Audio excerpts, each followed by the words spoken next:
Good morning. It's Sunday, April the 26th, 2020. My name is Keith Hudson. I'm the lay minister for Ratho Presbyterian Church, and we welcome you today. Before we get into our meditation, we'd like just to take a moment to extend our condolences to Bill and Marg and the loss of Bill's sister this week to cancer. It's a difficult time to lose a loved one, and especially when you can't gather and share grief together. But we want you to know that the faith community of Ratho is there to support you, and we do that in mind, spirit, and in prayer. We also think of our friends in the Maritimes that have gone through such a horrific experience this last week. It'll take time of healing. It'll take time to comprehend what's happened. We ask you to include them in your prayers. Now, today you'll notice that I'm dressed in a casual format. Actually, we're going to go for a walk today, a virtual walk.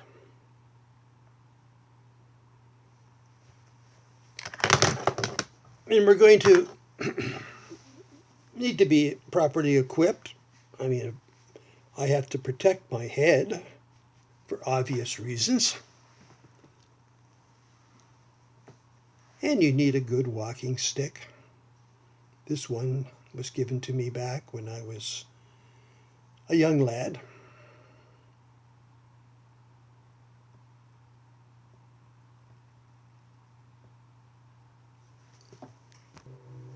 The village of Emmaus, which is about 7 miles from Jerusalem.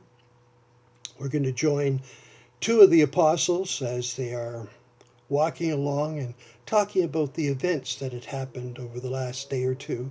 The events which included the crucifixion, included the placing of Jesus into the tomb, and the disciples going and finding the tomb empty. And according to Luke, they are going to be walking along, and they're going to be joined by a stranger. Now, before we get into the rest of the story, I want you to take a moment and join me as we sing together, Faith of Our Fathers.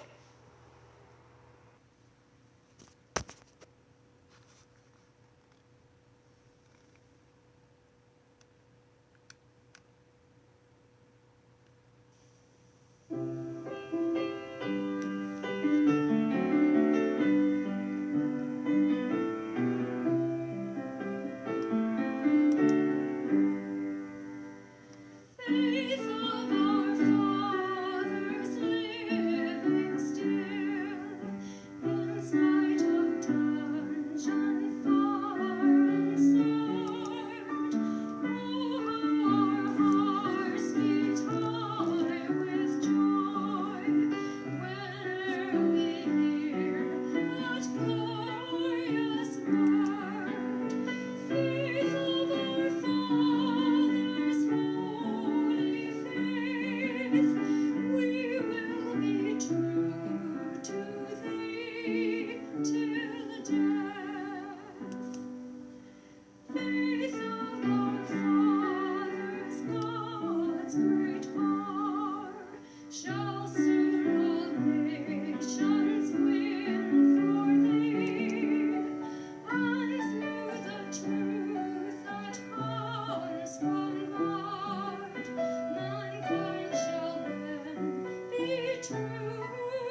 Welcome back.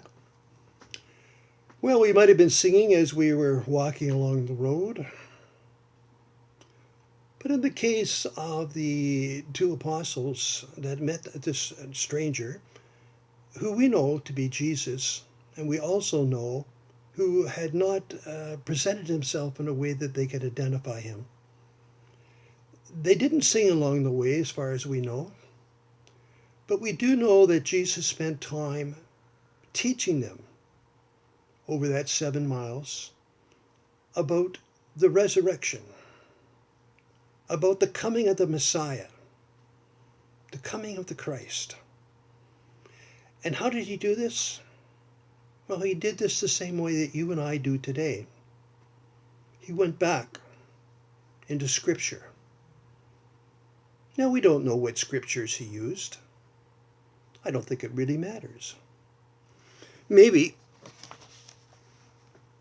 he went from Isaiah 53:7.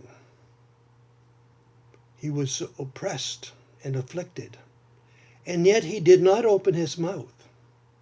Like a lamb led to the slaughter, and like a sheep silent before his shearers, he did not open his mouth. There are a lot of scriptures that Jesus could use, and in each one of them, it proved that the Messiah had come, and that he was the Messiah. Now, these two apostles experienced something unusual. Dusk was coming. Jesus indicated that he was going to continue walking on. They encouraged him to stay. And they encouraged him to have dinner with them. Now, it's interesting that over the course of that dinner, that supper by the fire, Jesus made himself become the person that they had expected, the living Christ.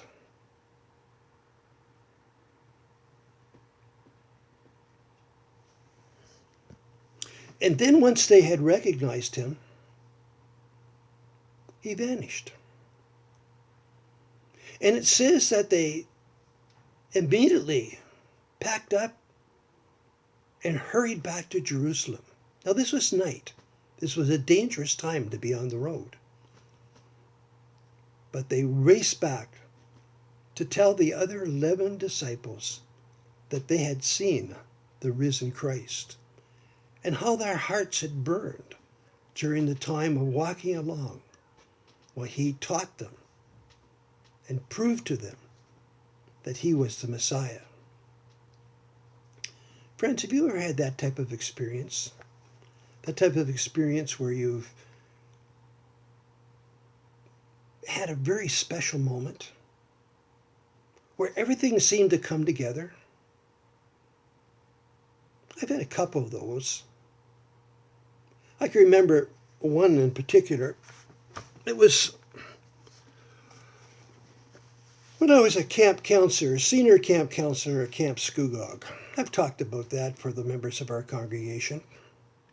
It was a United Church camp that provided services, camping, for young people from the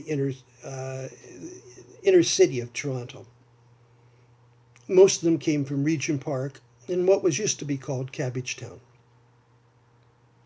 I had a group in the last session that were young teenagers, 14 to 17. And my job was to work with them to develop them into potential counselors for the camp. Now, they were a great bunch of young men. They didn't share a lot, but they worked hard. And we used as our format for the leadership training the way that Jesus developed his leadership style with his disciples and those that came to listen to him. Now, it was on the second last day. They had been working with their cabin groups in the morning, and after lunch we decided we would go on a hike. And we packed up our sleeping bags because we were going to stay overnight. And we had packed up some food, and I had my walking stick, and we went off. We went for about 3-4 miles around the area, and then came back onto the property of Camp Scugog, which had a lot of pines, a good solid forest of them. We found a spot, and we set up our camp, set our fire going, had our dinner. If I remember right, it was pork and beans and hot dogs and of course marshmallows. Sat around and sang some songs, told some stories, some great ghost stories. And then the fire started to die down. And there was that moment that happens when a group of people are together, and it just seems to be about every 20 minutes or half hour, there's a moment of silence. And then one of the young people, one of the older ones,